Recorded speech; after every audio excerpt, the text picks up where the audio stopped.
Hello students, welcome to physics classes. आज class 10th science के chapter number 10 जो कि भौतिक विज्ञान का चैप्टर है। चैप्टर का नाम है गुरुत्वाकर्षण। इसके आज पहले लेक्चर में हम लोग गुरुत्वाकर्षण के बारे में जानेंगे। तो गुरुत्वाकर्षण बल होता क्या है? ब्रह्मांड में किन्हीं दो वस्तुओं के बीच लगने वाला आकर्षण बल गुरुत्वाकर्षण बल कहलाता है। ब्रह्मांड में किन्हीं दो वस्तुओं के बीच, जैसे चंद्रमा और पृथ्वी के बीच लगने वाला बल, पृथ्वी और सूर्य के बीच लगने वाला बल, पृथ्वी तल से किसी वस्तु को ऊपर फेंकते हैं जब, तो वह नीचे की तरफ ही आकर के गिरता है। तो कोई न कोई बल कार्य करता है जिस बल की वजह से वह नीचे आकर के गिरता है। तो यहां पर भी क्या है? गुरुत्वाकर्षण बल है। तो इस तरह से यूनिवर्स में हर वस्तु एक दूसरे वस्तु को अपनी तरफ आकर्षित करती है या एक आकर्षण बल लगाती है, जिसे गुरुत्वाकर्षण बल कहते हैं। जैसे अगर हम क्लासरूम में दो बच्चे अगल बगल जो बैठे हुए हैं, तो इनके बीच भी एक गुरुत्वाकर्षण बल लगता है, लेकिन इस बल का मात्रात्मक मान इतना कम होता है कि वह भौतिक जीवन में कैलकुलेट किया नहीं जाता है। यानी इतना कम होता है कि उसका प्रभाव जो है वह नगण्य होता है। तो गुरुत्वाकर्षण का सार्वत्रिक नियम है क्या? Universal law of gravitation. ब्रह्मांड के प्रत्येक पिंड अन्य पिंडों को एक बल से आकर्षित करते हैं, जो दोनों पिंडों के द्रव्यमान के गुणनफल के अनुक्रमानुपाती यानी समानुपाती तथा उनके बीच की दूरी के वर्ग के व्युत्क्रमानुपाती होता है। यह बल दोनों पिंडों को मिलाने वाली रेखा के अनुदिश होता है, और इस नियम को न्यूटन ने दिया था, इसलिए उनके नाम पर इस नियम को न्यूटन का गुरुत्वाकर्षण नियम भी कहते हैं। जैसे यदि दो द्रव्यमान m1 m2 एक दूसरे से d दूरी पर रखे गए हों, तो उनके बीच जो लगने वाला बल है, m1 इस पर आकर्षित करेगा, लगाएगा बल, m2 इस पर बल लगाएगा, यानी दोनों एक दूसरे पर बल लगाएंगे। तो जो दोनों के बीच लगने वाला गुरुत्वाकर्षण बल है, यह दोनों के द्रव्यमान के गुणनफल के अनुक्रमानुपाती यानी F proportional m1 into m2, और बीच की दूरी जो d है उसके वर्ग के व्युत्क्रमानुपाती यानी F प्रोपोर्शनल 1/d²। अगर इन दोनों को संयुक्त कर दिया जाए तो F प्रोपोर्शनल m1 m2/d² मिलेगा। जब ये प्रोपोर्शनल का साइन हटाते हैं तो एक कांस्टेंट आता है और इक्वल टू का साइन आता है। तो यह जो कांस्टेंट है कैपिटल G लिया जाता है, और यह कैपिटल G एक नियतांक है जिसे सार्वत्रिक गुरुत्वाकर्षण नियतांक कहते हैं। तो इस तरह से ये फार्मूला हो गया F equals to capital G m1 m2/d²। और यहाँ पर ये जो सार्वत्रिक गुरुत्वाकर्षण नियतांक है, जिसका मान 6.673 इंटू 10⁻11 न्यूटन मीटर स्क्वायर पर किलोग्राम स्क्वायर होता है। तो ये कैपिटल G का मान है। अब यह कैपिटल G को हम कैसे परिभाषित करेंगे? तो जो हमारे पास फार्मूला है F equals to capital G m1 m2/d², अगर इसमें हम m1 1 kg, m2 1 kg और d इक्वल्स टू 1 मीटर अगर रखते हैं, तो यहां से हमें मिल जाएगा m1 m2 1 हो गया, a भी 1 हो गया, तो F इक्वल्स टू G हो गया। अर्थात इस तरह से हम परिभाषित करेंगे कि एकांक दूरी पर रखे दो एकांक द्रव्यमान के बीच लगने वाले आकर्षण बल का मान गुरुत्वाकर्षण नियतांक के बराबर होता है। अर्थात दो पिंड 1-1 किलोग्राम के अगर दोनों एक दूसरे से 1 मीटर की दूरी पर रखे गए हों, तो उनके बीच जो आकर्षण बल लगता है वही आकर्षण बल गुरुत्वाकर्षण नियतांक के बराबर होता है। और गुरुत्वाकर्षण नियतांक का जो मान है, यह वस्तुओं की स्थिति, आकार तथा द्रव्यमान पर निर्भर नहीं करता है, इसीलिए इसे सार्वत्रिक गुरुत्वाकर्षण नियतांक कहते हैं। कैपिटल जी का मान सबसे पहले हेनरी कैवेंडिश ने 1798 में प्रायोगिक आधार पर इसका मान दिया था। तो कैपिटल जी का मान किसने दिया?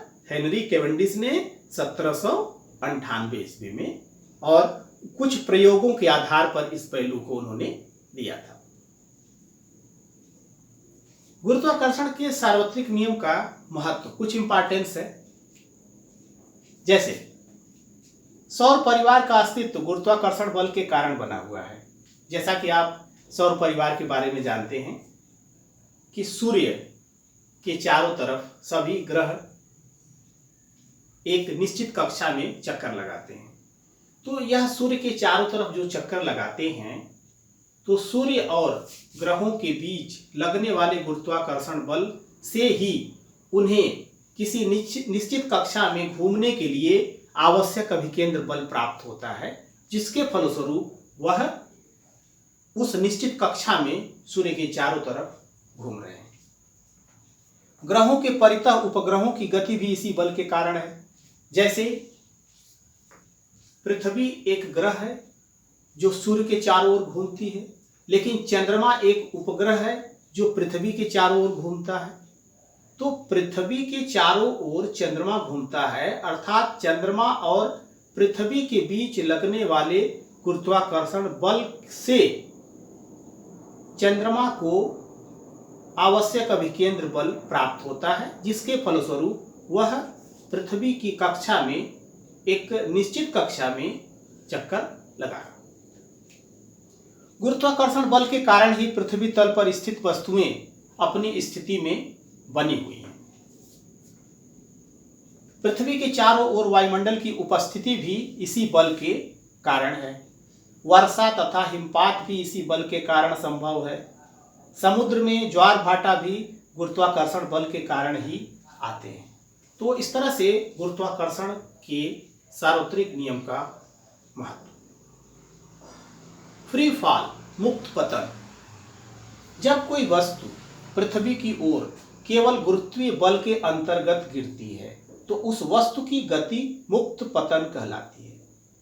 मुक्त पतन में वस्तु की चाल लगातार परिवर्तित होती रहती है, किंतु वेग की दिशा में कोई परिवर्तन नहीं होता है। अतः मुक्त पतन एक त्वरित गति है। तो मुक्त पतन से क्या तात्पर्य है? जैसे अगर किसी भी वस्तु को किसी ऊंचाई से हम फ्रीली छोड़ दें, तो वह नीचे की ओर गिरने लगता है। तो जैसे जैसे गिरता जाता है, वैसे वैसे जैसे ऊपर से उसकी ऊंचाई मतलब नीचे की तरफ जैसे जैसे दूरी वो बढ़ती जाती है, वैसे वैसे उसका वेग बढ़ता जाता है, यानी उसकी चाल बढ़ती जाती है। लेकिन जो दिशा है वह पृथ्वी की तरफ होती है, यानी चाल लगातार परिवर्तित होती रहती है, किंतु वेग की दिशा में परिवर्तन नहीं होता है। तो जो प्रति सेकेंड चाल में परिवर्तन होता है एक निश्चित दिशा में, वह त्वरण होता है। इसीलिए फ्री फॉल यानी मुक्त पतन एक त्वरित गति है।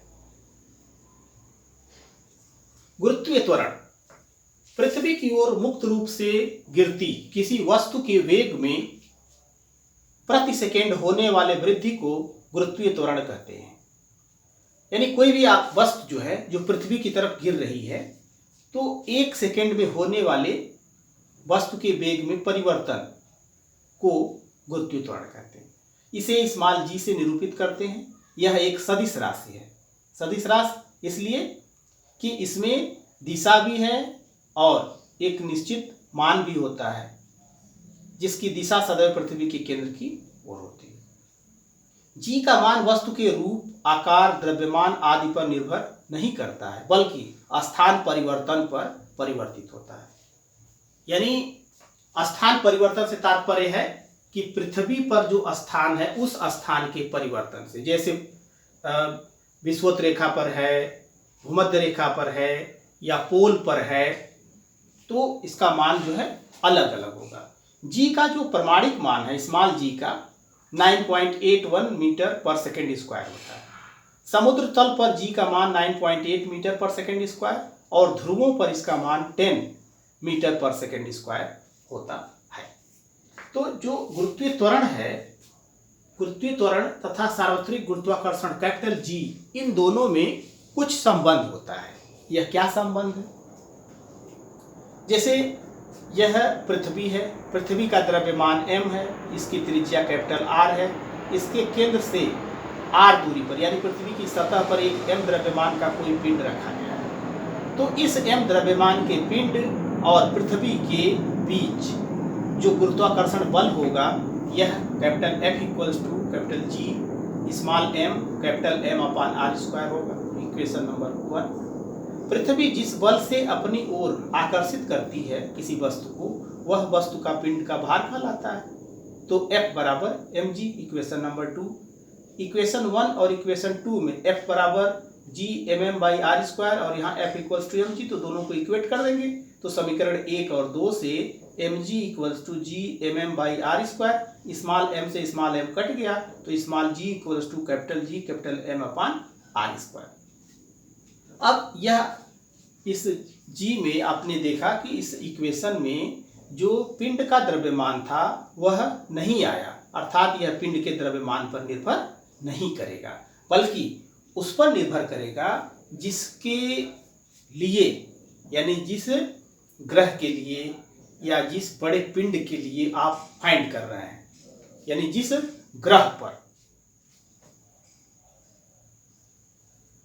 गुरुत्वीय त्वरण G के मान में परिवर्तन। स्मॉल g का मान capital G m upon R square होता है। पृथ्वी का आकार पूर्ण गोलाकार न होकर थोड़ी चपटी है। जैसे पृथ्वी जो है पूर्ण रूप से गोल नहीं है, यह अपने ध्रुवों पर चपटी है। तो जब चपटी है तो ध्रुवों पर त्रिज्या कम होगी और भूमध्य रेखा पर इसकी त्रिज्या जो है 21 किलोमीटर अधिक है। अतः G का मान ध्रुवों पर अधिक और भूमध्य रेखा पर कम होता है। पृथ्वी अपने अक्ष के परितः एक निश्चित कोणीय वेग से घूमती है।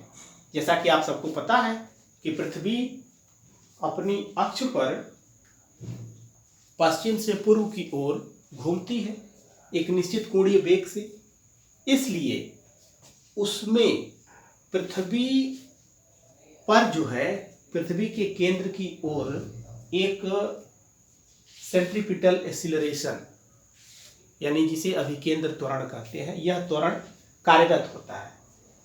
इस वजह से जो नेट त्वरण होगा गुरुत्वीय त्वरण G डैश, वह G minus R E omega square होता है, जो कि न्यूनतम होगा। लेकिन जब यह ध्रुवों पर बात करेंगे तो ध्रुवों पर जो है R का मान 0 हो जाता है, इसलिए G डैश का मान G अधिकतम होता है। पृथ्वी की सतह से ऊपर जाने पर G का मान घटता है। इस फार्मूले से G डैश यानी h ऊंचाई पर अगर G डैश है और पृथ्वी की तल पर G है, तो h ऊंचाई जाने पर G डैश हो जाएगा G upon 1 plus h upon R का होल स्क्वायर। h ऊंचाई जाने पर आर पृथ्वी की त्रिज्या है। इसी तरह पृथ्वी तल से नीचे जाने पर भी G का मान घटता है और फार्मूला होता है G dash equals to G 1 minus D upon R. D depth यानी पृथ्वी की सतह से कितनी गहराई पर नीचे गए, उस बिंदु पर आप निकाल रहे हैं। पृथ्वी के केंद्र पर गुरुत्वीय त्वरण का मान 0 होता है। जैसे इस फार्मूले से अगर आप देखें D का मान अगर आर के बराबर कर दें तो ये 1 हो जाएगा, 1 माइनस 1 0, तो G डैश इक्वल्स टू 0, अर्थात पृथ्वी के केंद्र पर गुरुत्वीय त्वरण का मान 0 होगा। पृथ्वी के गुरुत्वीय बल के प्रभाव में वस्तुओं की गति। किसी भी वस्तु को जब हम ऊपर फेंकते हैं या नीचे फेंकते हैं तो वह गुरुत्वीय बल के प्रभाव में गति करती है और स्मॉल g का मान G m by R square होता है। तो इससे स्पष्ट है कि गुरुत्वीय त्वरण का मान वस्तु के द्रव्यमान पर निर्भर नहीं करता है। यदि वायु का प्रतिरोध नगण्य हो तो हल्की और भारी वस्तुओं को एक समान ऊंचाई से गिराने पर एक साथ ही पृथ्वी पर पहुंचेगी। यानी अगर पृथ्वी से h ऊंचाई पर से किसी एक भारी पिंड को और किसी एक हल्के पिंड को एक ही साथ गिराते हैं तो यह देखते हैं कि अगर वायु का प्रतिरोध नगण्य है तो हल्की वस्तु और भारी वस्तु पृथ्वी पर एक साथ ही पहुंचती हैं।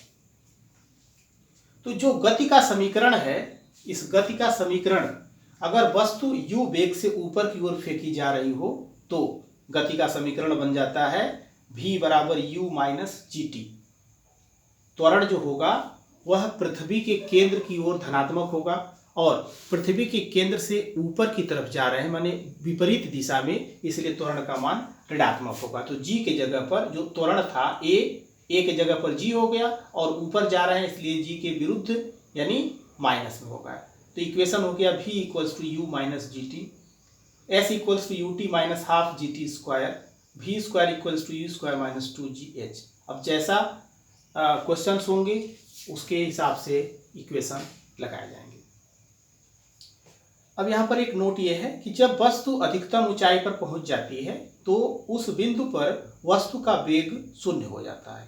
जैसे किसी वस्तु को अगर हम नीचे से ऊपर की तरफ फेंकते हैं तो एक निश्चित ऊंचाई तक जाता है और जाने के बाद फिर वह जो है लौटने लगता है, अर्थात जैसे जैसे वह ऊपर की ओर जाता है वैसे वैसे उसका वेग घटता जाता है और एक स्थिति ऐसी आती है जहां पर उसका वेग शून्य हो जाता है और फिर वह नीचे की तरफ गति करने लगता है।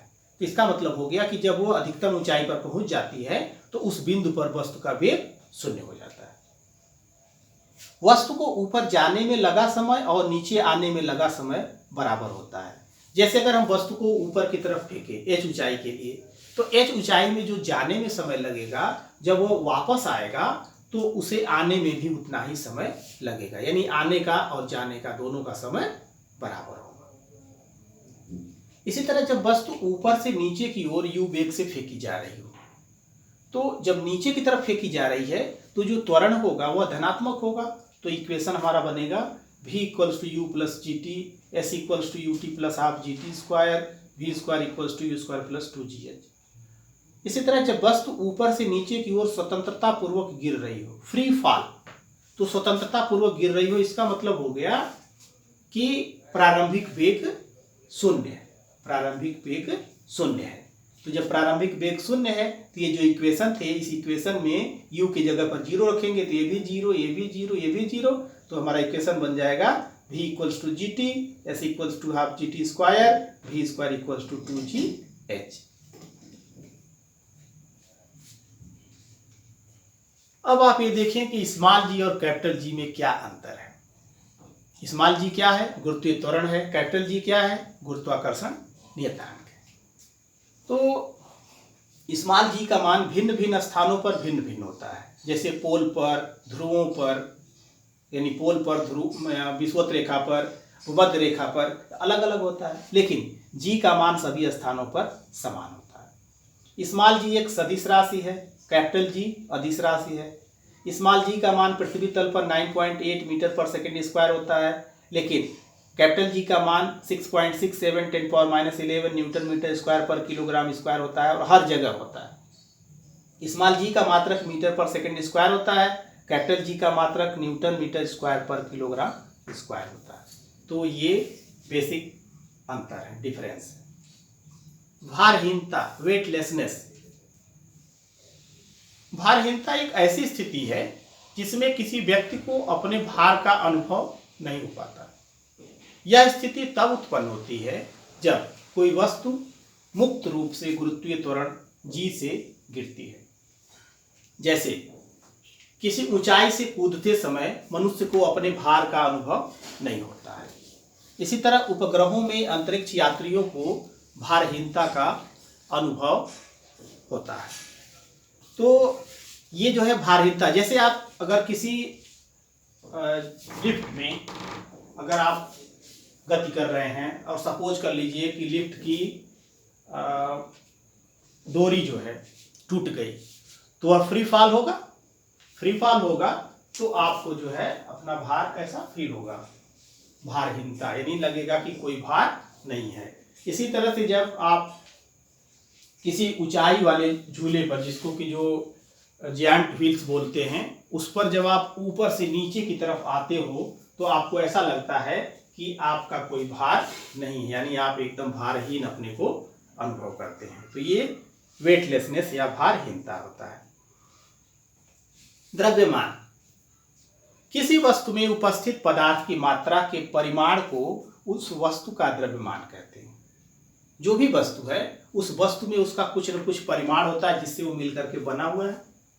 उसी परिमाण की मात्रा को, यानी जो पदार्थ है उस पदार्थ, जितने पदार्थ से मिलकर बना हुआ उसकी मात्रा को उसका द्रव्यमान कहते हैं। इसे स्मॉल m से निरूपित करते हैं। m स्मॉल मतलब मास। इसका एसआई मात्रक किलोग्राम होता है। यह एक अदिश राशि है। इसका प्रत्येक स्थान पर जो मान है वह समान होता है। किसी वस्तु का द्रव्यमान उसके जड़त्व की माप होती है।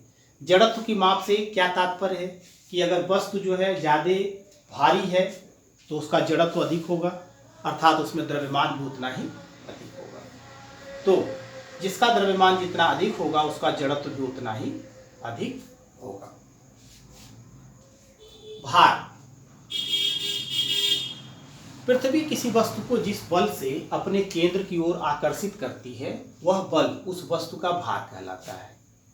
पृथ्वी किसी वस्तु को जिस बल से अपने केंद्र की ओर आकर्षित करती है वह बल उस वस्तु का भार कहलाता है। और भार को W यानी वेट W से निरूपित करते हैं। W = mg। इसका मात्रक किलोग्राम भार या न्यूटन होता है। यह एक सदिश राशि है। सदिश राशि क्यों है? क्योंकि इसकी दिशा हमेशा पृथ्वी के केंद्र की ओर होती है। 1 किलोग्राम भार या 1 kg वेट, यह 1 किलोग्राम इंटू जी 9.8 मीटर पर सेकेंड स्क्वायर यानी 9.8 न्यूटन के बराबर होता है। तो अगर हम 1 किलोग्राम बात करते हैं तो 1 kg हुआ सिर्फ, लेकिन अगर 1 किलोग्राम भार कहते हैं तो 9.8 न्यूटन।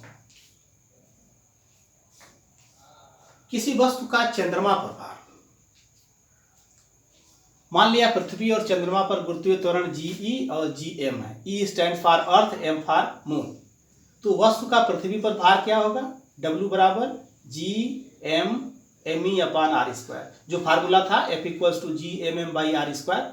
तो अर्थ के लिए E सफिक्स लगा लिया, चंद्रमा के लिए M लगा लिया, तो W' G/m mm/rm²। अब W'/W, तो इसको डिवाइड कर लेंगे तो mm/me, यानी ये चंद्रमा का द्रव्यमान, अर्थ का द्रव्यमान, और यहाँ पृथ्वी का रेडियस और मून का रेडियस, इसका स्क्वायर आ गया। अब इसकी वैल्यू पुट कर देते हैं। तो चंद्रमा का द्रव्यमान 7.36 10^22 kg, पृथ्वी का द्रव्यमान 5.98 10^24 kg, पृथ्वी की त्रिज्या 6.37 10^6 मीटर और मून का 1.74 10^6। अब 7.36 को 5.98 से डिवाइड करेंगे तो 1.23, ये 10^22 है और ये 24, तो माइनस हो गया, तो 22 - 24 हो गया। यहाँ 10^6 कट गया, तो इस 6.37 को 1.74 से डिवाइड करेंगे तो 3.66 आएगा इसका स्क्वायर। अब इसका जो 10^2 हुआ -2, अब इसको बना देंगे 0.0123 और इसका स्क्वायर करेंगे तो आ जाएगा 13.39 कुछ करके आएगा, 13.4 लिख लेंगे इसको। तो इसको जो है हमने मल्टीप्लाई कर लिया तो 0.165। अब इसको अगर हम फ्रैक्शन में चेंज करते हैं तो लगभग 1/6 होता है। तो W'/W = हो गया 1/6, अर्थात चंद्रमा पर वस्तु का भार पृथ्वी पर वस्तु के भार का 1/6 होगा। अर्थात किसी वस्तु का भार अगर पृथ्वी पर अगर 60 न्यूटन है तो चंद्रमा पर जब हो जाएगा तो 60/6 यानी 10 न्यूटन हो जाएगा, कम हो जाएगा। तो वहां पर वस्तु जो है हल्की हो जाएगी। तो इसी तरह से कह सकते हैं कि चंद्रमा पर जो गुरुत्वीय त्वरण है वह कितना होगा? चंद्रमा पर वस्तु का भार पृथ्वी पर वस्तु के भार का 1/6 होता है। तो चंद्रमा पर जो वस्तु का भार है m × G/mm और ये 1/6, यानी यहाँ पर ये हो गया mass into acceleration due to gravity, यानी m × G मून के लिए इक्वल्स टू 1/6 × m × GE पृथ्वी के लिए। अब m से m कट गया तो Gm = GE/6, अर्थात चंद्रमा पर जो गुरुत्वीय त्वरण का मान है पृथ्वी पर गुरुत्वीय त्वरण के मान का 1/6 है। तो चंद्रमा पर गुरुत्वीय त्वरण का मान पृथ्वी पर गुरुत्वीय त्वरण की तुलना में 1/6 होता है। तो इस तरह से जब आप कोई न्यूमेरिकल क्वेश्चन सॉल्व करेंगे और इस तरह का कॉन्सेप्ट आता है तो स्मॉल जी का मान पृथ्वी तल पर आपको पता है, तो जब चंद्रमा पर जरूरत होगी तो 1/6 इंटू जी करके आप उसको लगा सकते हैं। द्रव्यमान और भार में अंतर। तो द्रव्यमान और भार में बेसिक अंतर क्या है? किसी वस्तु में उपस्थित पदार्थ की मात्रा उस वस्तु का द्रव्यमान कहलाती है। द्रव्यमान का मात्रक किलोग्राम होता है। द्रव्यमान एक अदिश राशि है। किसी वस्तु का द्रव्यमान हर जगह समान होता है। द्रव्यमान को भौतिक तुला से तौला जाता है। भार, किसी वस्तु को पृथ्वी जिस बल से खींचती है उस वस्तु का भार कहलाती है। इसका मात्रक किलोग्राम भार या न्यूटन होता है। भार एक सदिश राशि है। किसी वस्तु का भार स्थान परिवर्तन होने पर परिवर्तित होता है। भार को कमानीदार तुला यानी स्प्रिंग बैलेंस से तौला जाता है। तो ये है द्रव्यमान और भार में अंतर।